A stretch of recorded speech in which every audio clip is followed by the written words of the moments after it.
дуруд бинандаи азиз, мо дар арафаи рӯзи модар қарор дорем ва воқеан барои инсони комил, барои инсоне ки имони устувор дорад, фикр мекунам ки ҳар рӯз бояд рӯзи падару модараш бошад, ба хотири он ки эҳтироми онҳо ин воқеан яке аз ҷузъиёти бисёр муҳим дар ҳаёти инсонҳо аст ва фикр мекунам ки махсусан мо ба модаронамон бештар ки арҷ мегузорем, заҳмати онҳоро қадр мекунем. Хуб дурии онҳо воқеан барои мо сахт аст ва умуман будани онҳо фикр мекунем ки як давлати бисёр бузург аст. Пештар аз ҳамаи шумо модарои азиз, хоҳарои азизро бо рӯзи модар табрик мегӯем. Барои шумо хушбахтиву комёбиву саодатро орзу дорем ва худо кунад ки мо фарзандоне бошем ки барои шумо тавонем камакак хизмат, камакак ҷуброни ҳамон ғамхориҳои шумо ва меҳнатҳои шумо камакак бароятон хизмат карда тавонем.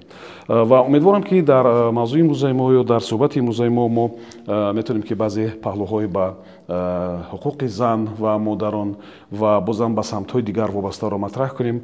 Ва имрӯз дар суҳбати мо Азалшоҳ Шарифзода қарор доранд, сархатиби шаҳри Ҳисор, узви шӯрои уламои Маркази исломии Тоҷикистон. Хуб, мо аз дидори шумо бисёр шод ҳастем ва барномаи пештараи мо бо ширкати шумо воқеан мавриди таваҷҷӯҳи хосаи бинандаҳо қарор гирифт ва умедвор ҳастам ки ин суҳбат низ бисёр ҷолиб хоҳад буд. Чун мо гуфтем дар рӯзи модар қарор дорем, дар арафаи рӯзи модар, бисёр хуб мешуд ки суҳбатро дар мавриди нақш ва ҷойгоҳи зан модар дар ислом шурӯъ кунем. саломат бошед. Ба номи худованди бахшандаи меҳрубон миннатдор ҳастем ки дар ин мавзӯъ бо шумо суҳбат мекунем ва дар арафаи рӯзи модар мо ҳам мехоҳем ки аз назари дини мубини ислом баъзе масъалаҳое ки маврид ба ин мавзӯъ аст барои шумо ёдрас кунем. албатта нақши модар, зан дар ҷомеаи исломӣ, дар дини мубини ислом бисёр баланд ва воло аст ва мо шумо медонем ки аз 114 сурае ки дар Қуръони Карим омадагӣ аст, як сура бо номи сураи занҳо Нисо вуҷуд дорад, дар ҳоле ки мардҳо аз ин имтиёз бебаҳра ҳастанд, яъне дар бораи мардҳо сура вуҷуд надорад ва дини мубини ислом занҳоро мақому ҷойгоҳи бисёр воло қоил аст. аз ҳадисе ки дар бо ривоятҳои Бухорию Муслим ривоят шудагӣ аст ки Абу Ҳурайра разиаллоҳу таъоло анҳу ривоят мекунад, мегӯяд ки як нафар назди пайғамбари ислом омаданд ва пурсиданд ки чӣ касе болои ман ҳақдортар аст ки ба ӯ хизмат кунам? мегӯянд ки модарат. бори дуюм мепурсад ки баъд аз он ки аст ҳақдортар болои ман ки ман ба ӯ хизмат кунам? мегӯяд ки модарат. ва бори сеюм ки мепурсад, низ пайғамбар саллаллоҳу алайҳи ва саллам мегӯяд ки модарат. ва бори чаҳорум вақте ки мепурсад, мегӯяд ки падарат. яъне ки баъди 3 бор гирифтани номи модар, баъд номи падарро мегирад. ба хотири оне ки шориҳони ҳадис дар ин мавзӯъ мегӯянд ки нисбати фарзанд ранҷу машаққатҳои зиёд модар мекашад. масалан дар овоне ки дар батни модар аст, овони ҳомиладорӣ, ва баъд аз он вақти таваллуд ки гиребон, дастгиребон бо марг мешавад. бисёр марҳалаи бисёр ҳассосу муҳим ва бинем ки мушкил аст. ва сеюм марҳилаи ширдиҳӣ, яъне ин 3 марҳилае аст ки хоси модарон аст ва модарон дар ин марҳилаҳо бисёр машаққатҳои зиёд мекашанд. бинобар ҳамин ҳаққи модарон болои фарзандон, болои ҷомеа чи аст? бисёр баланду воло аст. хоб аз ҳамин ҷиҳат касе ки мехоҳад ки ҷаннатро биёбад, бояд ки ризои модарро биёбад. бале. хуб, тавре ки шумо зикр кардед, хелам ислом ба зан як мақоми хоса, як ҷойгоҳи хосаро муқаррар кардааст ва зимнан дар баробари дигар машғулиятҳои рӯзгор нақши модарон дар таълиму тарбияи фарзандон бисёр муҳим аст. хуб, вале мушоҳида мешавад ки мо нисбат ба таҳсили занон андешаҳои якхела надорем. баъзеҳое ҳастанд ки аслан монеъ мешаванд, баъзеҳое ҳастанд ки аслан ин чизро зарур намешуморанд ва умуман шумо мегуфтед ки назари дини мубини ислом дар ин маврид чӣ гуна аст ва зан оё аз нигоҳи ислом метавонад ки дониш бигирад, биомӯзад ва барои худ такмилдиҳӣ кореро анҷом бидиҳад? албатта оне ки наси сареҳе ки аз нигоҳи ислом ворид шудагӣ аст, яъне Қуръони Карим ва ҳадисҳои пайғамбари мо дар ин бобат омадагӣ аст, ишора ҳам ба мардон ва ҳам ба занон аст. яъне ки вақте ки ҳадисе ки ибни Моҷа ривоят мекунад, мегӯяд ки талаб кардани илм бар мардону занон фарз аст. яъне чи мард аст чи зан аст, барои онҳо чи аст? Фарз аст. ва ҳамчунин агар мо як нигоҳ бар таърихи ислом кунем, аз ҷумлаи 7 нафар фақиҳони садри ислом ки аз ҷумлаи саҳобо ҳастанд, яке аз онҳо ин модармон ҳазрати биби оиша разиаллоҳу таъало анҳа аст. ва тамоми масоили хонаводагӣ, он масъалаҳое ки марбут ба хонавода мешавад, аз ривоят ва гуфтаҳои инҳо аст. яъне ки аз онҳое ки мисол чӣ буданд, ҳамсари пайғамбар саллаллоҳу алайҳи ва саллам буданд. пас аз ҳамин ҷиҳат нақши зан дар таълим гирифтан ва тарбияи фарзандон бисёр муҳим ва боло аст. ҳамчунин дар ҳадисҳои зиёд омадагӣ аст барои таълими бахусус занҳо, духтарҳо. шуне ки дар ривоятҳо омадагӣ аст, баён мекунад ки касе ки ду духтарро агар тарбия мекунад, рафтори неку, ахлоқи нек ба онҳо медиҳад ва онҳоро ба камол мерасонад, ҳамроҳи ман монанди ҳамин ду ангуш, ишора ба ду ангуш мекунад, дар ҷаннат аст. яъне масъалаи омӯзиши занҳо ин масъалаи бисёр муҳим дар шариати ислом ва масъалаҳои аввалини дараҷа ба ҳисоб меравад. хуб, дар масъалаи адолат чӣ мегӯед? масалан, адолат ин дар меҳвари таълимоти исломӣ қарор дорад ва мо мехоҳем ки шумо чанде дар мавриди масъулияти падару модар дар самти таъмини шароити яксони масалан ҳам маишӣ ва ҳам таълимӣ барои фарзандон бигӯед. албатта дар ин бобат низ ишораҳое аз гуфтаҳои пайғамбар саллаллоҳу алайҳи ва саллам аст ки имом бухорӣ ва муслим аз муғира ибни шуъба разиаллоҳу таъала анҳу ривоят мекунанд ки омадагӣ аст, мегӯяд ки пайғамбари худо ки аз худо битарсед ва дар байни фарзандҳо адолат кунед. яъне инсон дар ҳама ҷиҳат бояд ки миёни фарзандҳо адолат дошта бошад. ҳатто дар меҳрабонӣ, дар шафқат, дар таъмини бием ки либосу пӯшока, дар ҳатто ки як чизҳои оддитарин бояд чӣ бошад, байни фарзандҳо ҷудоӣ наандозад, зеро ки ин аз адолат берун баромадан мешавад. ва ҳамчунин дар масъалаи омӯзиш, таълим, тарбия, имрӯз дар ҷомеаи бием ки суннатии мо шумо урф шудагӣ аст ки барои фарзандое ки писарбача ҳастанд, барои онҳо, барои таълими онҳо, тарбияи онҳо чӣ қадар маблағҳо сарф мекунанд, чӣ қадар бием ки корҳои зиёд анҷом медиҳанд, барои хониши онҳо чӣ қадар ранҷу машаққат мекашанд, вале барои духтарҳо ин чизро камтар дида мешавад. ва ин албатта чӣ аст? дар масъалаи адолат чӣ мешавад? Нуқсон ҳосил мешавад. ва аз рӯи шариат онҳо низ ҳақ доранд ки бояд дар баробари писарҳо ба донишу таълим гирифтан бояд ки саъю талош намоянд. ва ҳатто ки ишораҳо аст ки ба нисбати писар бояд ки таваҷҷӯҳ зиёдтар ба духтарҳо шавад, зеро ки писарҳо аз ҷиҳати ҷисмонӣ қавитар ҳастанд, онҳо метавонанд ки ба корҳои ҷисмонӣ ба ҳар самте бошад зиндагии худро пеш баранд. лекин духтарҳо ҳатман ба ягон касбе ки мувофиқ ба онҳо аст, ё илме ки ё ки машғулияте ки барои ояндаи зиндагии онҳо ҳатмӣ аст, бояд ки фаро гирифта шаванд, то ин ки оянда дар зиндагӣ дармон нашаванд. хуб, бубинед дар мавриди адолат гуфтем ва фикр мекунем ки ба мавзӯи тақсимоти одилонаи кор дар хона ё ташвишҳои хона дахл накардан, ин фикр мекунам хуб нест ва биёед ба ин чизам таваҷҷӯҳ мекунем. аслан мо мардон фикр мекунем ки ино ҳамагӣ кори занона ҳастанд. зан дар хона аст, ин корҳоро бояд анҷом бидиҳад ва мо як андоза фикр мекунем ки ино корҳои мардона нестанд ва ин барои мо нанг аст, мо машғул намешавем. ва дини мубини ислом дар ин маврид чӣ мегӯяд? албатта ин масъала низ як шохаи зиндагии шахси мусулмон аст ки бояд дар оила бо аҳли оилаи худ меҳрабон бошад, дар корҳое ки дар оила аст бо онҳо ёримандӣ кунад, зеро ки дар ҳадисе ки имом Тирмизӣ ва имом Ҳоким ривоят мекунанд аз модармон ҳазрати биби Оиша разиаллоҳу таъала анҳа, мегӯяд ки нишонаи имони комил он аст ки ахлоқи неку дошта бошад ва ба ҳамсари худ ёрӣ кунад. яъне чӣ аст гуфтааст? аз ҷумлаи нишонаи имони неку, имони ахлоқи неку ва ёрӣ кардан ба ҳамсар аст. ва ҳамчунин ҳадиси дигаре ки имом Аҳмади ҳамбал разиаллоҳу таъала ан аз модармон Оиша разиаллоҳу таъала анҳа ривоят мекунанд, вақте аз ӯ пурсида мешавад дар бобати зиндагии пайғамбар дар дохили хона, мегӯяд ки он кас чӣ кор мекунанд? Ба корҳои хона ёрӣ медоданд, либоси худро медухтанд ва попӯшии худро ямоқ мекарданд. дар ривоятҳои дигар омадагӣ аст ки пайғамбари худо хона мерӯфтанд ва хамир мекарданд. яъне ин ишора ба он аст ки инсон бояд ҳатман дар корҳое ки дохили хона аст бояд ки ёрмандӣ ба аҳли хонадон карданаш ҳатмӣ аст, зеро ки бо ин сабаб шафқат, муҳаббат, дӯстӣ зиёд мешавад, ҳамдигарфаҳмӣ зиёд мешавад, як улуфат дар байни зану шавҳар умуман аҳли хонавода чӣ мешавад ба вуҷуд меояд. медонед, ба назари ман ки мо як андоза аз андешаҳои бегонаҳо ё ҷониби сеюм вобаста шудем. мо масалан барои худамон, барои масалан имон, барои масалан пайравӣ аз паёмбари ислом, не барои гапи мардум, яъне ки вай мекунем ки касе агар бубинад ки мо кори занонаро анҷом дода истодем, моро шояд шарм ё ки айб мекунад.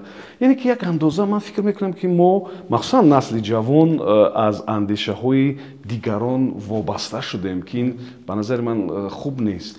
албатта ин тамоман хуб нест, зеро ки аксари аҳолии Тоҷикистон дар деҳот зиндагӣ мекунанд. асосан аз назари агар ҳамин чизе ки имрӯз мо суҳбат дорем, агар ки кори дохили хона ки гуфтем, агар фаразан дар уҳдаи занон бошаду берун дар уҳдаи мардҳо бошад, бояд ки мардҳо об кашанд.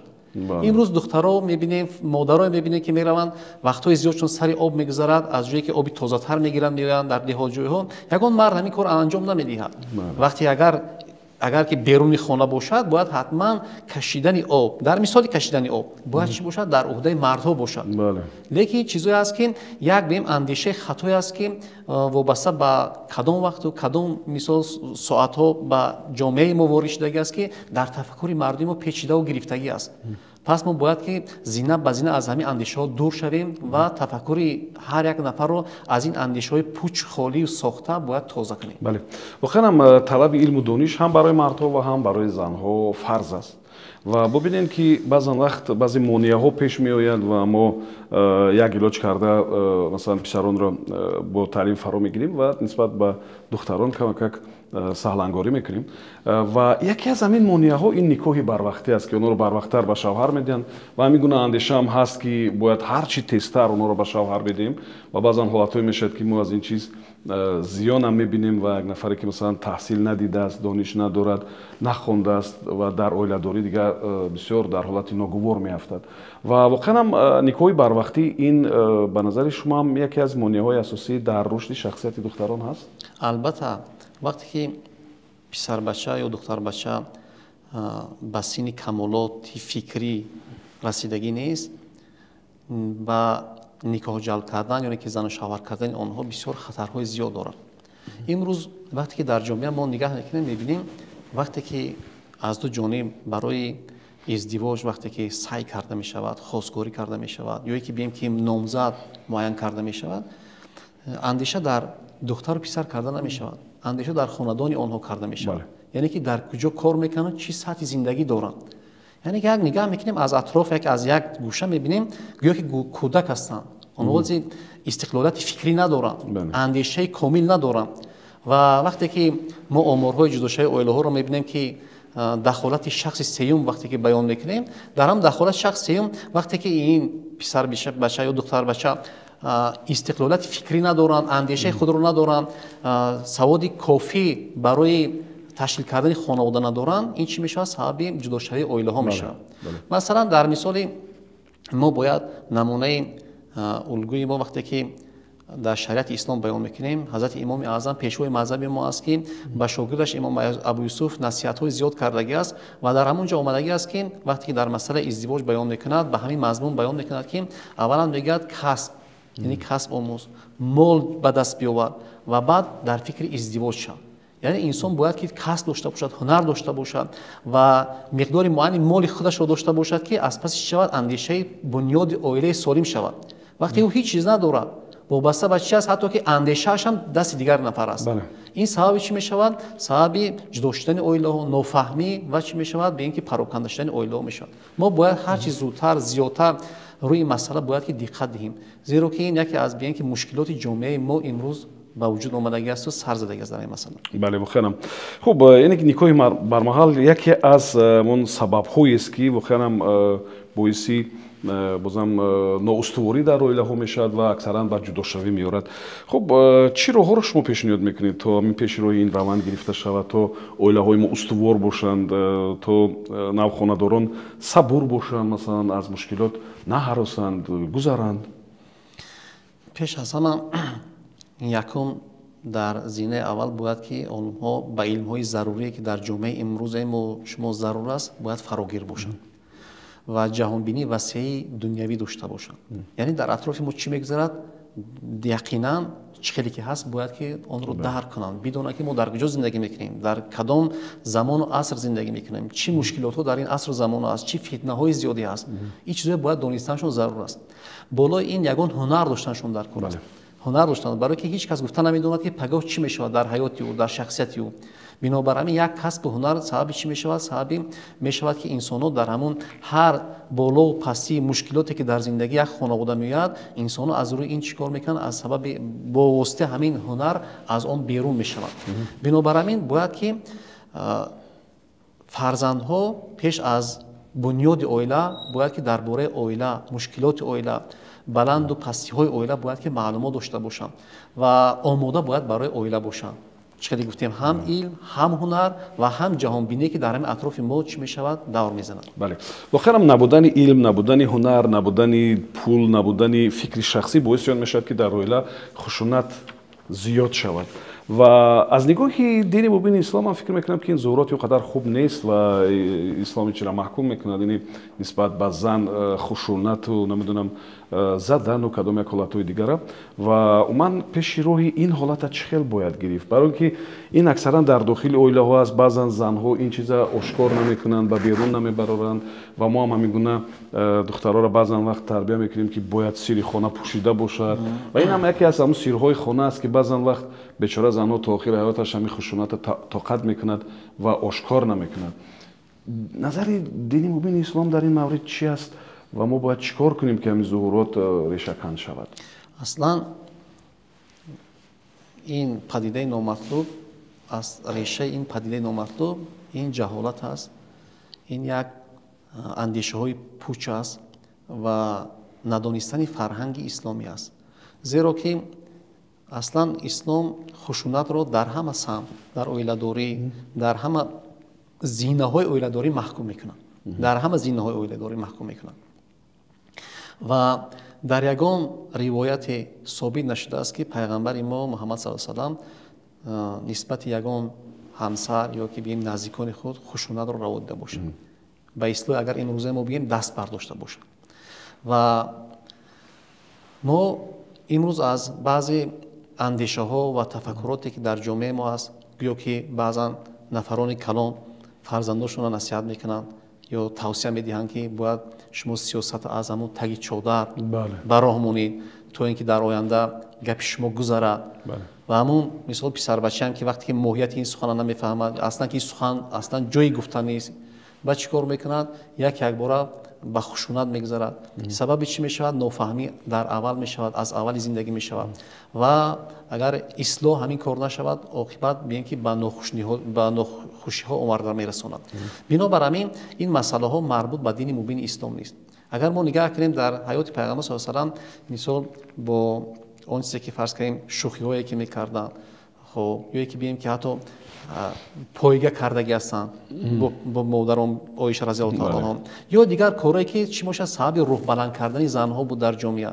ин шакле ки бояд ба таҳқир, ба сиёсат ва ба дигар нисбати зан муомила карда шавад, аслан аз нигоҳи ислом нодуруст аст ва бо рӯҳи ислом мувофиқ нест. бале, духанам мавзӯи дигаре ки ё чизи дигаре ки бисёр муҳим аст, ин ҳамун хурофот ва қолабҳои шахшуда аст ва баъзан вақт мо хурофотро ҳам ҷомаи динӣ мепӯшонем ва ба дин вобаста мекунем, мегӯем ки духанам дар ислом ҳамин чӣ омадааст ва умуман мардум чӣ тавр бояд хурофота аз воқеиятҳои динӣ, аз фарзияҳо вобастан, аз ҳар чӣ ки ба дин иртибот дорад фарқ кунанд? шумо метавонед ягон мисоли мушаххас биёред? албатта хурофот чи аст? Хурофот андешаву тафаккури сохтае аст ки як қишри ҷомеае ки аз тафаккур бисёр ақибмонда ҳастанд, дар ҷомеа паҳн кардагӣ ҳастанд ва ҳамин оҳиста оҳиста рушд ёфтагӣ аст ва дар тафаккури инсонҳо ҷо гирифтагӣ аст. Масалан, яке мо қонунҳои миллӣ дорем, қонуни ҷумҳурии Тоҷикистон дар бораи танзими анъана ва ҷашну маросимҳо. баъзе ҳолатҳо дар баъзе ҷойҳо мушоҳида мешавад ки дар ҳамон хонае ки як шахс аз дунё мегзарад, яъне ки ҷон месупорад, тамоми ашёи хонаро нобоста ки вай мисол аз чӯб аст, аз бием ки лата аст, аз пахта аст, аз табақу коса аст, ҳамаи онро бароварда мешӯванд خب وقتی که میپرسن که سبب چی است، میگه که وقتی همین جان دادن گویا که رنگی که یک مثال مال کشته میشود، همین که خانه در خون میپریده باشد و تمام همون اشیاء خانه انا بیایم که آلوده میشود. بنابر همین تمام چی او بیایم که از بیایم که انا فرش یعنی که قالین سر کرده با تمام حتی خانه با چیکار میکنن لطشه کرده میشون. یعنی خرافاتی است که بعضا در بعضی مناطق همین اندیشه ها هست، همونا برآورده میشون. یعنی همین شکل خرافات های بی اساس مثال که وابسته به دین میکنن، به عقیده میکنن، در بین جامعه وجود دارند. این از چی است؟ از ندانستن، از بیم معلومات کافی نداشتن، از بیم که یک روایت های بافته ساخته که بعضی نفران در جامعه بیان کردگی هستند که از فلانچه شنیدم گفتن، همین در جامعه چی دیگه است؟ 5 دیگه است. یعنی ما حتما از نگاه دین مبین اسلام خرافات این چیزی بی‌پایه است که اسلام ضد وی مبارزه می‌برد. طول عصرها مبارزه برده ایستاده است تا اینکه همین خرافات کم شوند، ولی که متأسفانه با گذشتن سال‌ها با از یک گوشه دیگر با یک شخص جاهل یک گپ دیگر را مثال میبرند، چند نفر دیگر و تصدیق میکنند که وقتی نام دین که میگیرن با نام دین از نام دین که سخن میکنن همین چیز عرف شده رفتن میگیرن. ما باید زیر این مبارزه بریم.